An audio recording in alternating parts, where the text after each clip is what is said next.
Hey everyone, it's Patrick from Obscure Reference here to cover a new chapter of One Piece. And yeah, you're right, it's just me today.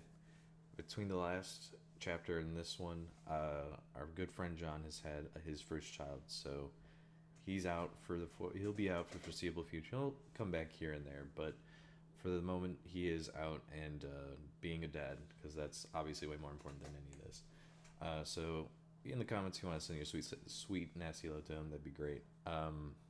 But yeah, as far as I'm concerned, we're here to talk about chapter 1163 Promise. Have not seen anything for this chapter. I've been mostly in the dark on it. So I don't know. We left off at a good place last chapter, so I'm excited to get into it. But first, we got this cover page. It's really nice illustrations. So read requests Luffy doing parkour all over town with White Gibbons by Toshikazu.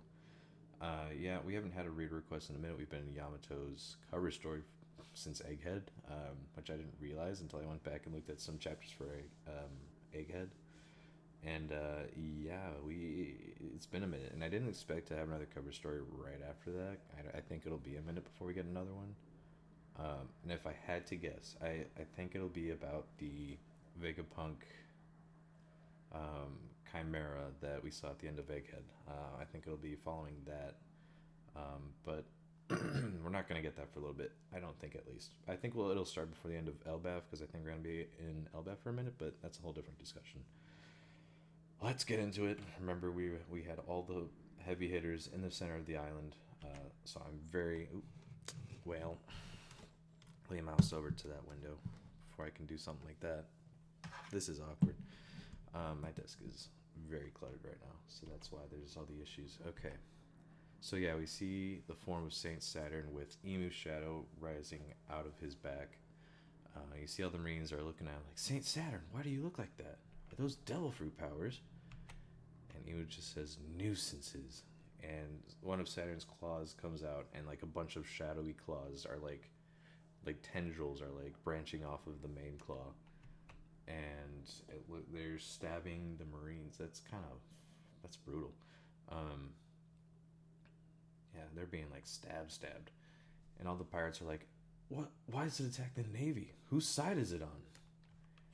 And the claws start attacking them. They're like, nobody's side. Get out of here. Run for it. And we see one of the Navy soldiers saying, all units, withdraw. Keep your distance. Do not attack. Secure an escape route. So yeah, we just see a bunch of commotion towards the middle of this island in between the two mountains. Excuse me. Man, my throat decided to get all filled up as soon as I started recording. We see Roger looking at some of his crewmates. Hey, get up, guys. Ow, it hurts, but it's so fascinating. What are you talking about? Can't believe what it did to my crew. Gavin, give these guys backup. Take some treasure and split. And Gabon's like, not again. You better not get yourself in trouble. You see Garp holding one of his soldiers by like their cuff, and he's like, what's going on here? What is that monster? And they're like, I don't know. Saint Saturn just started transforming before our eyes. 5 elders, huh? Never seen them before. Looks about right for the kind of freak who'd sit atop those maggots. all of his soldiers like, Vice Admiral Garp, Ixnay on the Andersley. And oh man, we just see rocks. He's holding it. We see Zebek holding his sword is out at arm's length, and he's got it by the hilt. And he's like, "Hey, you, king of the Bildrats, you're here to kill me, aren't you?" And Emu's looking at him, saying, "So it was thee, Davy Jones." And Zebek is like, "You got the wrong guy. I've never even met him. However, promises are meant to be kept." And Emu was saying, which is exactly why thy kind must be erased from history. My world is still incomplete. And shoots one of Saturn's arms at Zebek, and he just sidesteps it, slices it off, saying, "It ain't your world."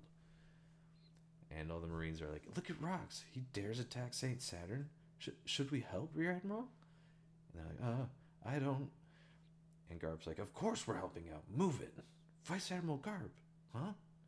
Wait a second. Helping out which side? And he's just got this big old smile on his face. Yeah, you really don't know what he's thinking at this moment. Oh, man.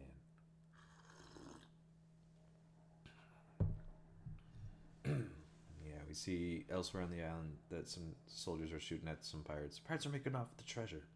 Stop them. Those are world-class valuables. It's wild out there. Ready to start hauling? Just say the word, Captain John. Yep. Yeah, we just see Captain John. I was going to say it's Captain John, then they said Captain John. Anyway, yeah, we just see him glug-glugging. He's like, so long, rocks pirates.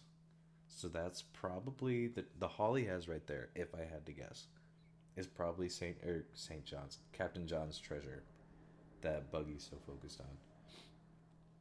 And we're cutting over to Dragon. What's happening over there? I hear screaming. And Shanks is, wah, you know what I mean? Dragon's like, there's a Navy ship through the trees. They'll be able to protect the child.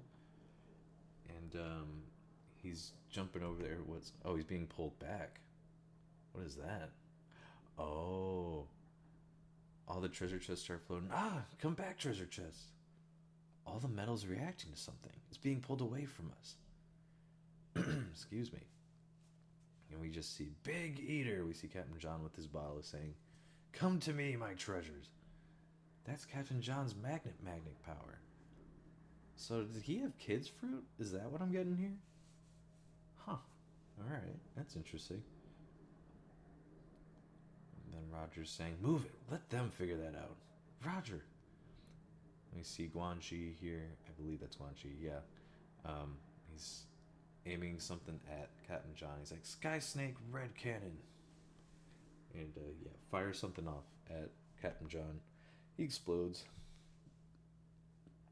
And all the treasure, I imagine, starts falling down. Dragon hits the ground with Shanks on his stomach. He hits the ground with his back. Oh, sorry, I said Guanxi. I meant Ganzui. Ganzui. Why did you shoot John? Do you really think he's gonna split that treasure with us? That's Shiki saying, asking him all that. Each of those chests is worth at least 1 billion berries. Bill. And Shiki's just stuttering. Anyone want to keep it all to himself? And aims his arm at Shiki, and Shiki turns around and is like, huh? And we just see an explosion in the back. I guess we don't necessarily see the explosion. We cut over to Garp, and all the Marines are like trying to hold him back. And they're like, you can't, Vice Admiral. That's the supreme authority of the government up there. What, that vermin? They're all just freaking out at all the slander he's doing. And we see Whitebeard and Kaido watching Zebek as he's fighting with Emu. And Kaido's like, let me try too, Rocks. And he's like, damn it, Kaido, wait right there. And Kaido just kind of looks behind him and sees Whitebeard. Oh, no. It's why did I blank on her name? It's Linlin. She's riding on Zeus, and she's got Napoleon out. And she's like, I'm gonna kill you. And Kaido's like, what, are you jealous? Check this out. And Whitebeard's doing some sort of hockey thing. Zebek's doing some Zebek things. And Roger's like, that's my quarry, Garp. And Garp's running in saying, Galaxy? Oh, wow. We just get this huge double page spread. I'm trying to remember the last time we got a double page spread. I think it was the full reveal of the World Elders. Or the Gorosei, rather. And before that, it's been a minute. Oda doesn't do these very often, is my point. Not anymore, at least. But, yeah, we just see, Garp doing Galaxy Impact. Roger doing a Divine Departure. Zebek just, like, hands, like, his sword's over here saying Pandemonium. And then Whitebeard's, like, slamming his Quake fruit into there saying Chakakua. And we have Big Mom doing her Ikoku Sovereignty. And Kaido, who does not have an attack name for this, just screams, Dragon! He has no idea what he's doing. Young Kaido is probably the best part about these recent chapters. And yeah, we just see Emu's form kind of like wavering / dissipating. And we cut into Emu's eyes, and then we cut out, and a bunch of hockey starts flashing out. And it's a bunch of cockers hockey. We see a bunch of Marines just fall over, their mouths foaming over. And cutting over to, I guess, some other pirates. What's going on over there? Armageddon or something? Look at all the chests. Pick them up. Nah, really, he's always got his eye on the prize. Never forget a pirate's true calling. Yeah. So, okay, yeah, that's Rayleigh. Yeah, okay, I see now. These are Roger's pirates. Rayleigh's carrying Shaki still. And we cut over to Dragon. He's on the ground. He's just, he's seen better days. He's like, this is all insane. I need to at least save the baby. Huh? What? Where'd he go? And oh, I see what's happening here. We see Shanks crawling, baby Shanks, like newborn Shanks crawling around, sees an open treasure chest, and is attracted by the shiny things, of course. And we're cutting back to Emu, whose slithery form is like starting to drip and stuff. And wait, did he? Okay. Oh, I see. Okay. You see Kaido and Linlin in like speech bubble form, just like arguing, and he's like, "I can't spit out what I've already eaten." She's like, "Give me money then." So this is where the basis of Big Mom saying Kaido owes her comes from. So I appreciate that, because last week kind of felt like, well, that didn't play out like they said it did, but it is what it is. And we see Emu's form continue to snake upwards, saying, "I can see them running through the distant forest." And we just see Garp saying, "My blow did the trick." And Roger's like, "No, it was mine." And Zebek's like, "Hey, are you talking about New Davies, a woman and a child?" And Zebek starts freaking out, "Striving so very hard to live, a pestilence that must not be unleashed upon the world." And yeah, Zebek freaks out, saying, "Whatever you're thinking, don't do it," and just jumps up to like Emu's head, just like slices it in three. And Garp looking up, saying, "Huh?"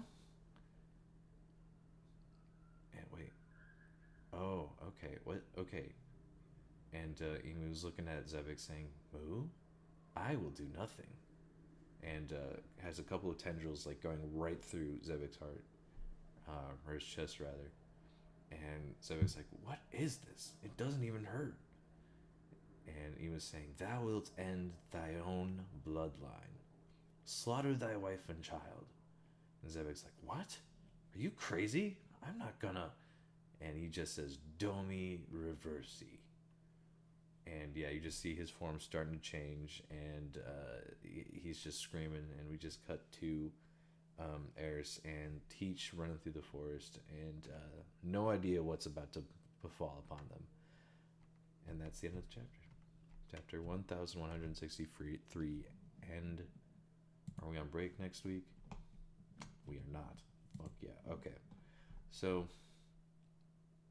I know John's gonna come in here. He's gonna be like, "I told you so. I told you so." I need to be clear. This always felt like the most likely outcome. But in my head, when we were talking about this, like, just for some context, I thought there's maybe some room, like there's maybe a 30% chance that they would all team up against Emu, and Emu would kill Zebek in the midst of the fight, and then they would heap all of that onto Garp and Roger instead of outing that Emu existed. I thought there was a chance that that could be a possibility. I think Domi Reversi is the obvious move here. I think since we're already seeing that in the main storyline in the present day of the story, I think showing it off here makes the most sense. We already had it tease a little bit with Eris's parents, or parents, not her real parents, right? Being turned. What was that last chapter? So it makes all the sense in the world for us to get more on this in this chapter through Roger and Whitebeard and Garp's perspective. And you have to imagine too that once Emu does this, he's probably going to back out. I have to believe. Okay, so what's left here, I think, before we cut out from God Valley specifically, like we're not done with Loki's flashback just yet, but what I think the big things we need to hit before we leave God Valley is we need to have, the death of Zebek, right? We gotta have Harold show up to God Valley at some point. I have a feeling we're not done with him here and with this whole incident. And I mean, we've teed up Shanks being grabbed by the Rogers pirates. I think that's just gonna happen. And I think we need to get a little bit more from Dragon before he's like, "That's it. I'm gonna fucking destroy the Navy. I'm gonna destroy the world government. I'm gonna burn it all to the ground and smile about it." I think those are the big heavy hits that we got to get before we leave God Valley. I think we can cover that all in like the next chapter or two. But maybe I'm wrong. We also got to get, yeah. So the death of Zebek, that might take a little bit longer because I think we're gonna have. I think this is where Roger and Garp teaming up is really gonna come into play. I don't know how Whitebeard and Kaido and Linlin fit into that. We saw the rest of Rocks kind of splitting up and dividing and, excuse me, doing some infighting. Particularly, Ganzui and Shiki and Captain John. So I don't think we'll see the rest of them for the remainder of this part of the flashback. I think we're kind of done with them, which is fine. We didn't need that much from them to begin with. I think if anything, we get more from. I'm blanking on the name of Caribou's father, or is it grandfather? I'm not sure. But I think we'll get a little bit more. I think we need to get the official reveal that they're the traitor that's in Rocks Pirates, because I think we're gonna circle back to that with Caribou in the present day. But yeah, I mean, this is a really good chapter. I know, like, God Valley's been peak. I don't think anyone's surprised by that. I think this is all exactly what we were hoping for from God Valley. Um, Obviously, I mean, I wish we could spend more time with it, but this is a flashback within a flashback, and we're having some really crazy stuff happening in the present day. So, like, I'm okay that we're not spending too much time on all this. I think the pacing, while a little bit breakneck, has been the right move. I think. Um, let's see here, but yeah, yeah, young Kaido being a delight is just, yeah. So okay, I really thought you heard me say it at the beginning, like early on in this chapter, that the treasure Captain John was like hauling away, that Ganzui stops him from taking, was going to be like his big treasure that Buggy has been looking for since, well, the entire series really. And then he gets shot, so I wonder if he already has some stuff hauled or stored away, or maybe Shiki and Ganzui are having an infight, and then John's able to sneak away with all the treasure. I'm just curious. I'm wondering. But I guess what I'm also curious about too, we have Garp landing a hit on the supreme leader of the world, like not even just a little hit, like a galaxy impact. We saw what that did on Hakoku, no, Full Lead. I was trying to think of the Japanese name. My bad. On Full Lead Island, so we know what devastation that attack can cause. Um, so yeah, I'm wondering how they're able to reconcile that once we get things settled down after this incident. Maybe they're able to silence him by saying, "Hey, don't say a word. We know where your son is. We know where your well, they can't. They don't know his grandson because Luffy's not alive yet. But they gotta have something to hold over him. You know, he can argue he didn't know any better, but they all said that's Saturn. So I mean, that doesn't add up. You know."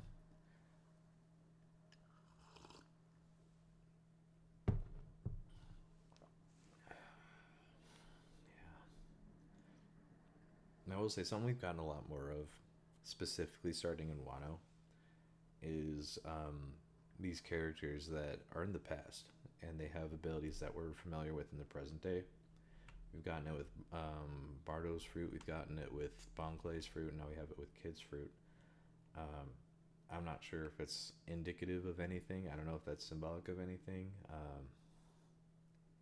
Maybe you could try and tie loose ties between the characters that have them, but I mean, that would be a tough sell for those characters in Wano that shared Bon Clay and Bardo's fruit. Um, let's see here. Yeah. So Emu's saying my world is incomplete. I'm curious what that's all about.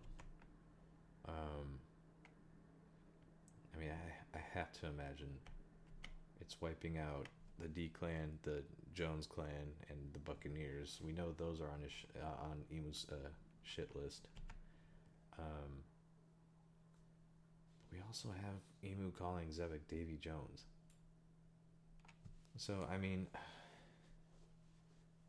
we're not getting much more about Davy Jones, but clearly Davy Jones was someone that actually existed. I imagine during the Void Century, uh, or not. It doesn't even have to be that anymore. We've expanded the timeline so greatly with the Harley in Elbaf that it could have been during like the first stage. Because I think, in my head at least, envisioning all this, I think the Void Sentry is in the second age. I think we're in the third age now. I think that is a little obvious, but then the second age is where the Void Sentry lies. I think that the end of that, and then is the beginning of the third era that we're in now. So I don't know. Maybe Davy Jones goes all the way back to the first era. I don't know. It's clearly someone Emu is familiar with enough to mistake someone for it, I guess. But um, has Emu done this before? I feel like Emu has done this before, where he's mistaken someone for someone that they're related to.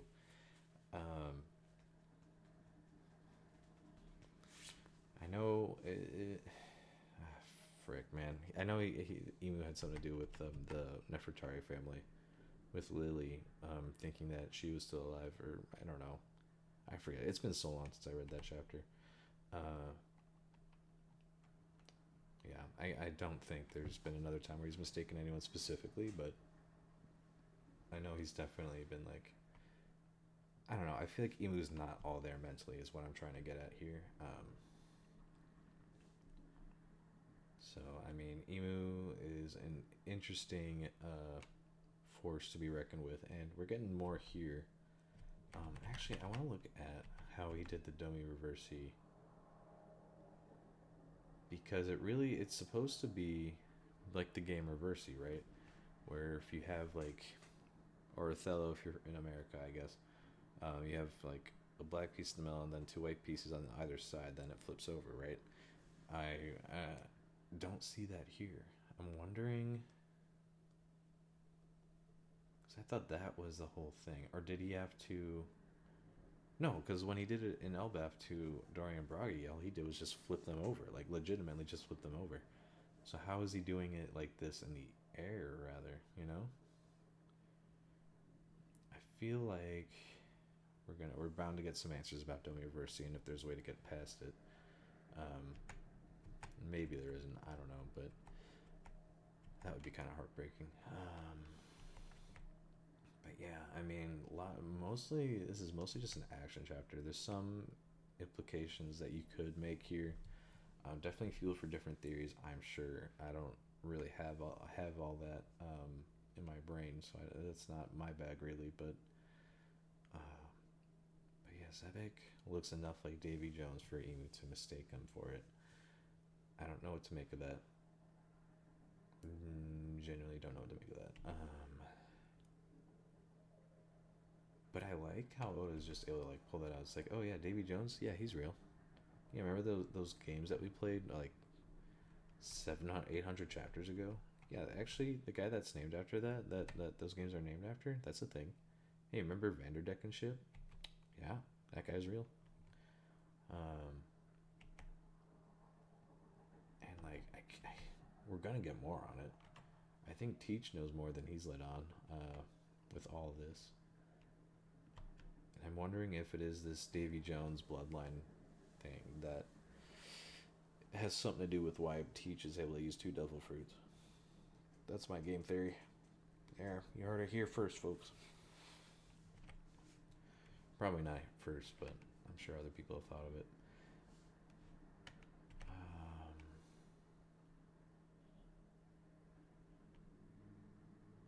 But yeah, clearly setting up Shanks being taken by Roger's Pirates here. Yeah, I mean, I've hit most of the major beats, I think. So, oh, interesting to note. I actually don't know if the hockey that Emu flashes out after being hit by that big group attack, I don't know what the range on that is. It looks like, because we're cutting away from the center of the island when we see that big flash of hockey. And I'm just wondering if Baby Shanks crawling towards the treasure, not being affected by that, is anything. I mean, I know he is the son of celestial night, but still, or a holy night rather. Yeah, how good is Emu's sight that you can see Eris and Teach run around? That's kind of wild. Um, Gosh, I just want to learn more about Emu. I think Emu is so fascinating, and the way that that Emu's gosh. And again, we continue to stick with the pronouns that Emu's choosing, or and it's not even that consistent because then Emu says I, but like they say moo, I will do nothing instead of just saying me. Like that's not even like a he her kind of a situation, but I think it's funny. I think it's just really interesting that Emu's just above the concept of gender, even though again me is non-gender specific. Um, Gosh, yeah, next chapter is gonna be brutal. I have a feeling. Is it any wonder that Teach was traumatized by this and couldn't sleep for most of his childhood? Is it any wonder? And for those of you that are like, that can't be the only reason he never slept, like, keep in mind, um, what's his face in Wano? I'm blinking on his name. Denjiro was so mad at Kaido and, oh my god, Wario, evil Wario, that he warped the skeletal structure of his own face. Like, don't underestimate like the power of emotions and feelings in this series because we've seen that it can actually transform a person's body when that should not be possible. Uh, so I imagine something as traumatizing as seeing your home island wiped out, then your father transformed into a demon like hunting after you. I can't imagine that does a good thing to what a 2 or 3 year old psyche. Like he's messed up for life, and I get it. Um, and just thinking on this, like this will be the last point I make before I wrap up. But thinking on it, the way we painted Zebek and by extension Teach through this flashback makes me wonder if we get some sort of, and I know people are going to bristle at this and I totally get it, if we get some sort of like redemption arc for Teach. And again, I know that's a huge stretch. I know that's a massive stretch. uh, I think what Teach has done is certainly unforgivable. He set up Ace to be killed. He killed Whitebeard. I don't think there's any road for him out of this series where he gets out okay in any shape or form. But I have to wonder, seeing his ties and connections to Emu, being a part of the Davy Jones clan, does he end up teaming up with Luffy to take him out? Do we see some way, some form of that conflict playing out where it's not just Luffy and everyone else against Emu, but maybe that everyone else also includes Blackbeard? And I'm not sure. I don't know. I think that's a massive stretch. There's really nothing for me to say. Well, there's this and that. There's no evidence for me to point to outside of this flashback and the story trying to get you to feel, at the very least, a little sympathetic for Teach and Zebek. And I think it's a really tall order for Oda to try and pull that off. I don't think that's the way he's going with it necessarily. This is one of those things where the final conflict is still a little vague. I think we've drawn a lot of battle lines. We know where a lot of people lie, but Blackbeard's crew showing up at Egghead saying we want the world. I don't know. Maybe all Blackbeard's been doing is trying to hype himself up to take down Emu, and that's why Zebek called Emu the world the last chapter, and that's it. All ties together. I don't know. Maybe there's something there, but I think there's room if Oda wants to take it to have Luffy and Blackbeard team up specifically against Emu. I don't think they team up under any other circumstance. And then maybe after that we have Luffy and Blackbeard duke it out, and or maybe Blackbeard dies in the ensuing conflict in some horrible manner. I don't know. But I think there's a way Oda could do that if he wanted to. I'm not necessarily saying that's a possibility, but I feel like we've set up a lot of like conflict between Teach and Zebek, or not Zebek, Emu. So I think if Oda wanted to pull that card out, he could. And then maybe give him a tragic send off. So it'd be like, oh, I fucking hated that guy after the time skip. But I mean, I kind of feel bad for him. Like, I think Oda could do that. But we'll see. We'll see. I'm not fully sold on it myself either, to be clear. But I think there's a world in which Oda does that. But yeah.